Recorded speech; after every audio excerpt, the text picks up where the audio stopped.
and then we're gonna go right into it, okay? Mommy. Yeah, we all good. I am recording right now. I'm gonna bag my cell phone out. I'm gonna run the screen, and then you can go from there, man. And as you say stuff, I'll be able to punch it up, so we get a little bit better on our pre-recorders while we going through. Okay. All All right, right. good deal. 10 seconds. Okay.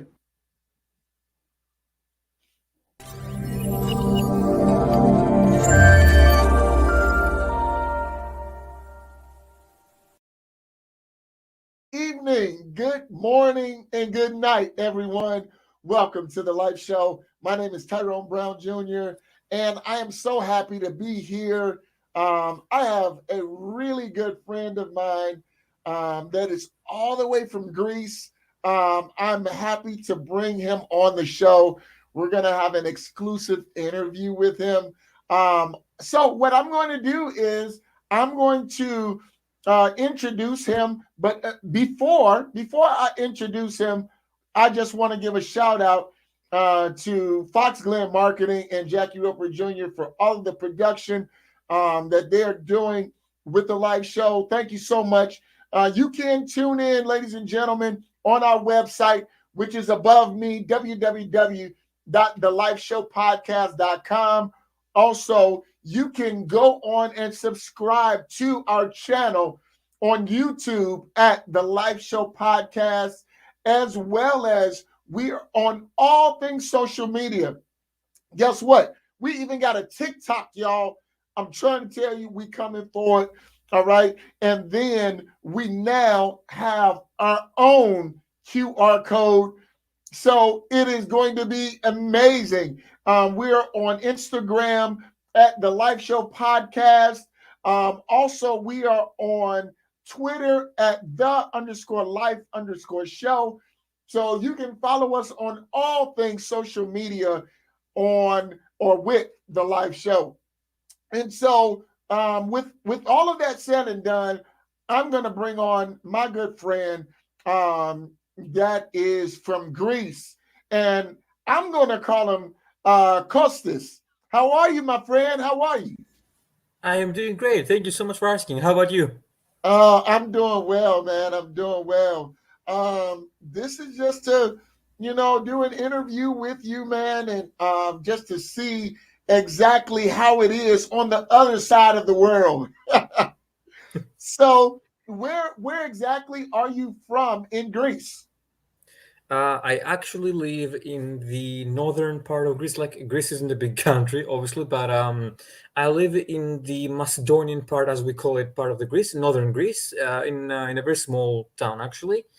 And yeah, that's about it, actually. Good. And I see that you have, a DJ title. So can you tell us a little bit about your DJ background? It's actually not just DJing, but also producing as well, since I also make my very own music. And to be honest with you, like it did start a while back, actually. I think like maybe 7 years ago, 6 years ago. Wow. But I got into producing around 3 years ago, so it's a bit more like it's much a newer thing for me in general. But yeah, like I started DJing at a very young age as well. I remember back then I didn't have like a like controller so that I would be able to mix like a normal person. Right.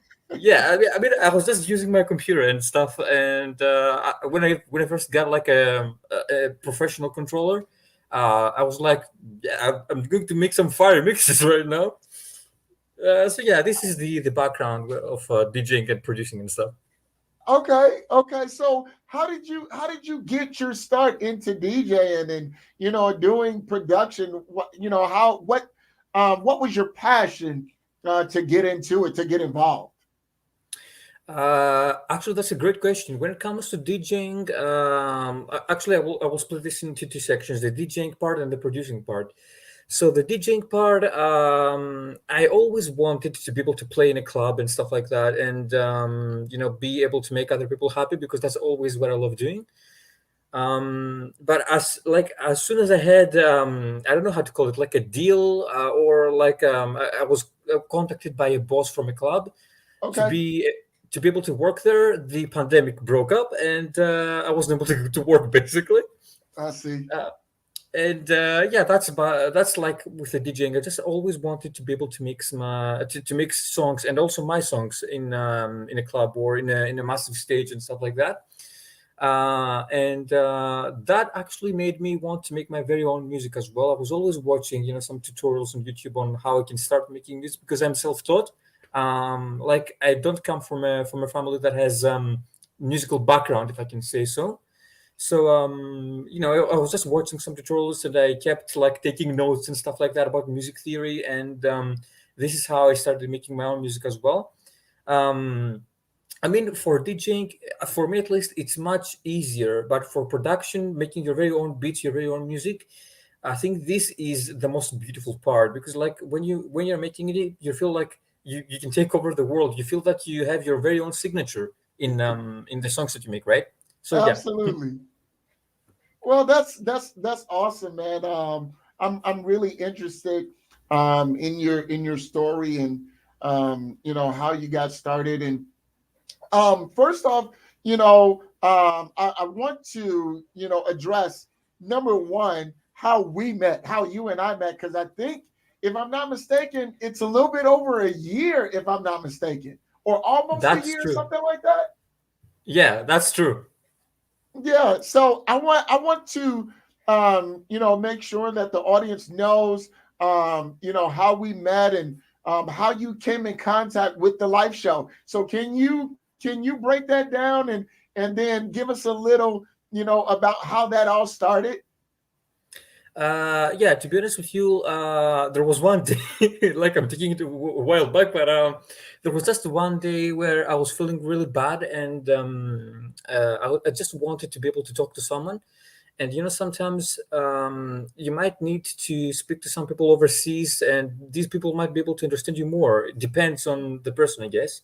Yeah. So I was just searching on YouTube about musical lives, and the live show actually popped on my recommendation list, and I immediately clicked it. And when I first joined the live, like, I instantly felt like a warm atmosphere. I don't know if this makes sense, but I mean, Yeah. it just felt like a beautiful climate, basically.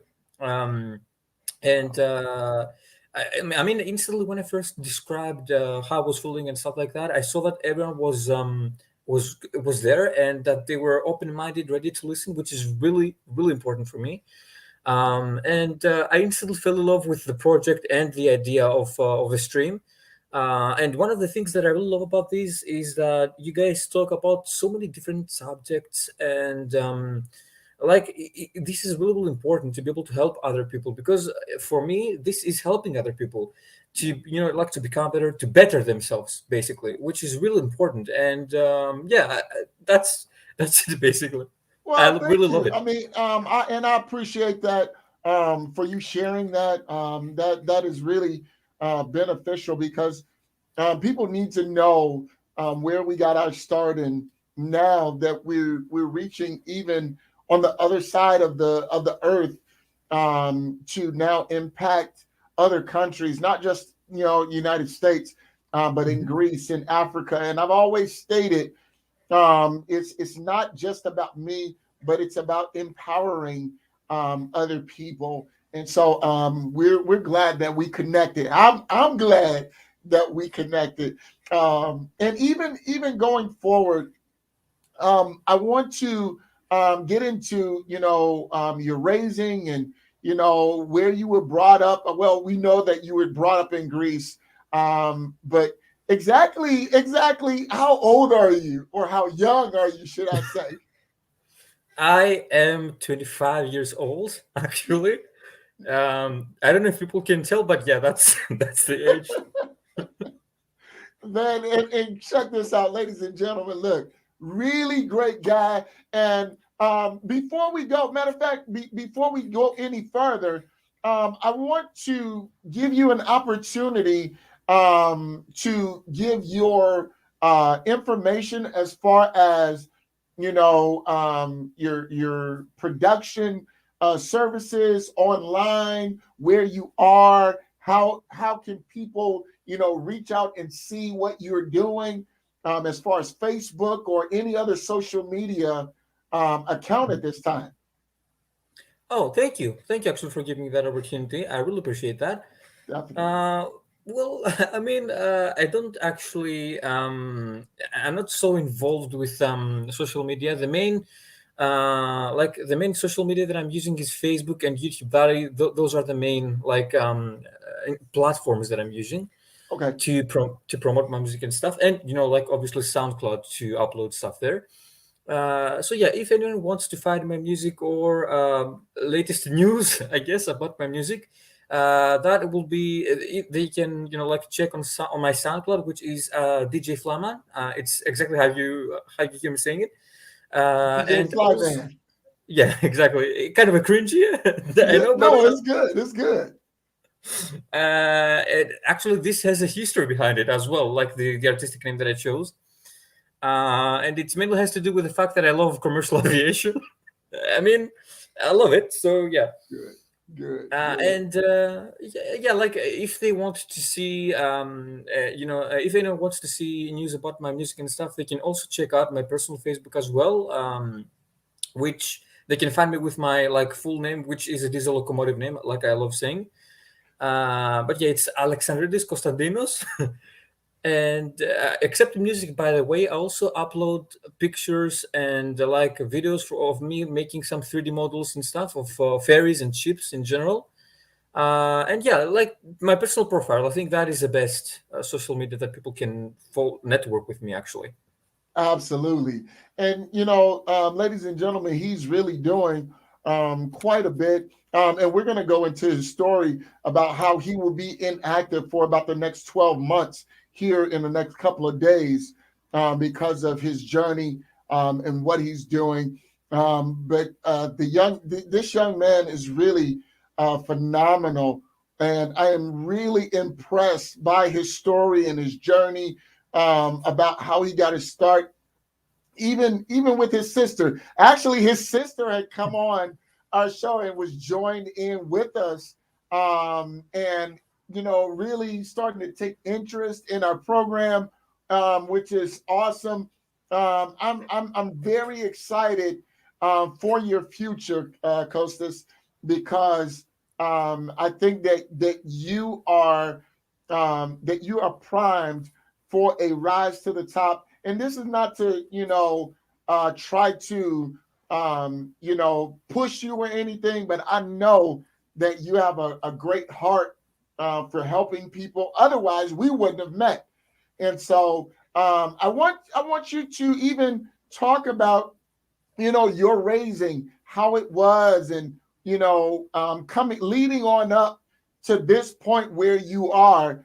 And then also, if you would go into the next 12 months of your life, of where you're going to be going and how you guys do things over there in Greece. When you're talking about my raising, you mean like my childhood and stuff? Sure. Yes. Yeah. So actually, I had a really beautiful childhood. Childhood, I can talk, and I actually have so many beautiful memories. To be honest, I think it's mostly like that in Greece, with most like typical Greek families. I always had and still have parents that are very supportive of what I do, which is really important. They are very overprotective. That's true, but I mean, like parents are like that, I guess. So Sure. I think most of them are. yeah, exactly. I mean, I was brought up with values of accepting everyone and loving every single person and trying to help as much as I can. Yeah. The only downside to that is that I think that I'm a bit too like emotional, which is really not good. I think so. I have to change that. But and Okay. like maybe the army can help with that.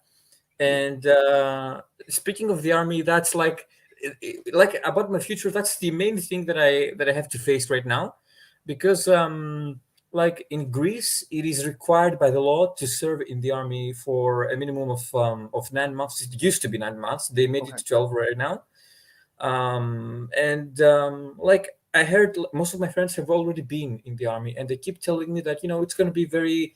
You're not going to be able to understand how time flew. Basically, it will be very easy because right now the army is like how can I put this? It's a very easy thing to do basically. Okay. uh, I mean, if you want to join special forces and stuff like that, then yes, it's way too difficult. Sure. But I mean, if you just go to like serve your duties and finish with the army and stuff like that, that's I think it's easy. And the reason as to why I really want to go there and finish with the army is that I really want to find a proper job so that I will be able to basically live like a normal person here. And the truth is that the like for every type of work here, they always ask for males. They always ask if you have finished your army duties. So and in fact, I had like one of my dad's friends. He invited me to go to like to a meeting with someone for a job, Okay. and he like I gave him my resume and the paper, where it says everything that I did. Sure. And yeah, and he was like, I really like what I see here, but the only problem we have is that you haven't finished your army duties. So I have to go and finish with my army. That's the main thing that I have to do right now for the future. And yeah, like I mean, the only other things that I want to do currently are after the army. I mean, are to just find a proper job and be able to support my family as well, because this is really important for me. Um, I don't want my family to support me. Support me. I don't want my family to pay for my needs. Basically, that's what I'm trying to say here. And I want to be the one that will help them. I want to be the one that will be there for them in any case or in any problem they might face. And since we currently have my grandpa being in a very serious state with his health, I really want to be able to help financially with my grandpa if he ever gets to the hospital again. Because to be honest with you, if he does get to the hospital, our family doctor told us that will be the end for him.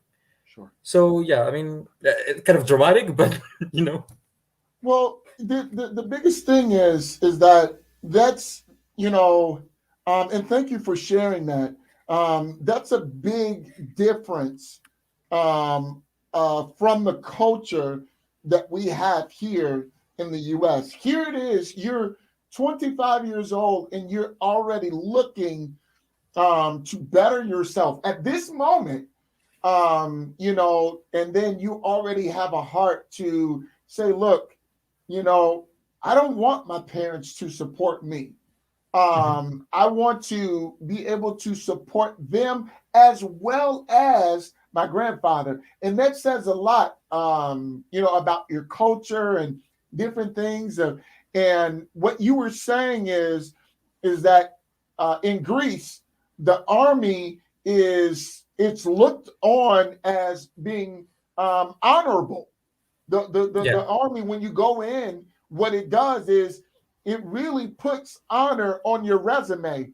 As your dad's friend was talking, and you were giving some insight as to what he thought, that really gives credence to what you were saying.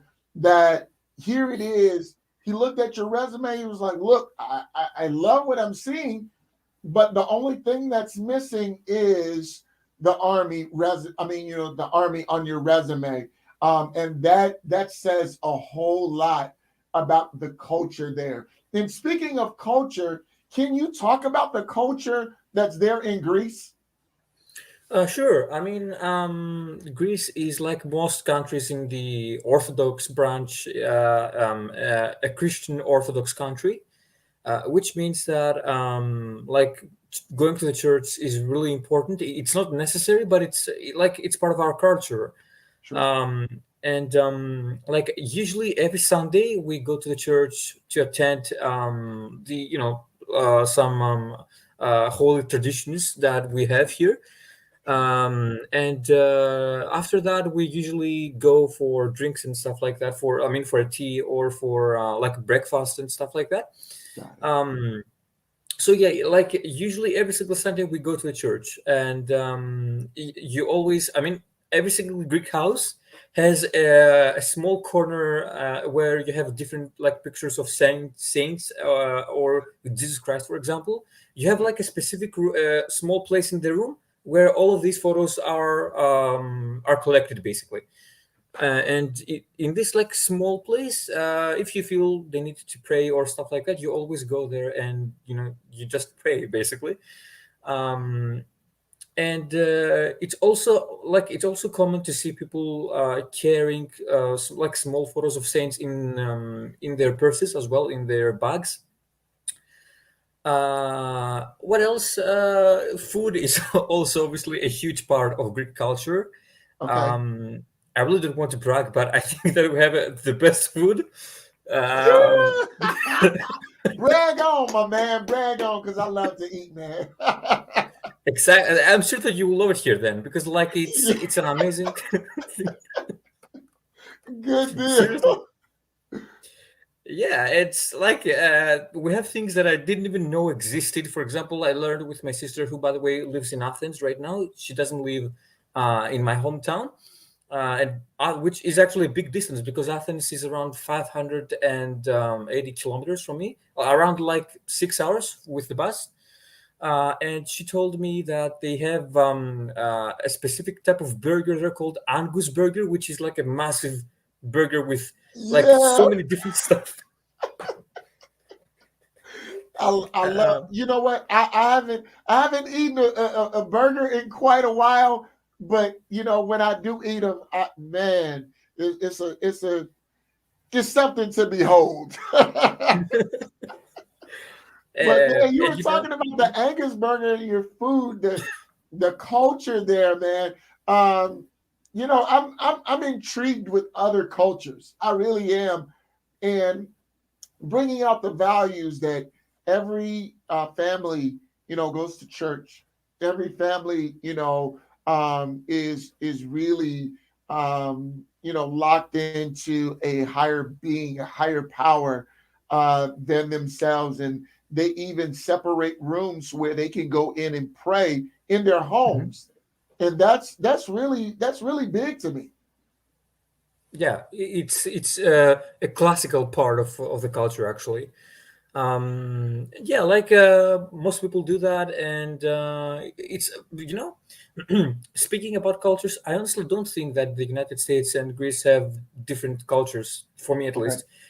Most of the things, at least that I have spotted or that I have seen in some videos and stuff on YouTube, Yeah. are actually common in Greece as well. For example, like I said, with the church, I have seen in some YouTube videos with families going to the church and stuff, which is similar with Greece as well.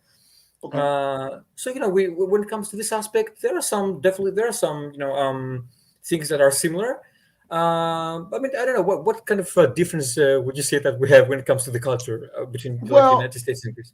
the thing is that when you were talking about culture and um, especially locally, I don't the military is more so of an option for the United States. If you want to, then of course you can join the military, or the army, as we and there are different branches where you got the Air Force, you have the Marines, Hmm. you have the Navy, and you have those things. You have those different branches, but a lot of people, what they'll do is they'll go, and they may do a stint in the armed forces, but then they may not. I don't think the majority of our youth are really encouraged to go to the army or to the navy because of the fact that maybe their parents were afraid, or maybe their ancestors didn't speak too highly of the armed forces. And so it's not so much of a badge of honor here as in Greece. But I do see the benefits. My son is actually in the National Guard, which is, it's the Army, but he's in inactive duty right now, to where he was on active duty, but he's inactive right now. I didn't go. I didn't go to the Army. I think I got cold feet at the end, or towards the end, should I say? But with me, I just encouraged my son to make his own decision, as far as what he wanted to do with his life. And my son has turned out very, very well. He'll be 22 next month, to which I'm very proud. But That's amazing. this now, this culture here in America, I think, not everybody. There are some families that have the mindset that they don't want their parents to take care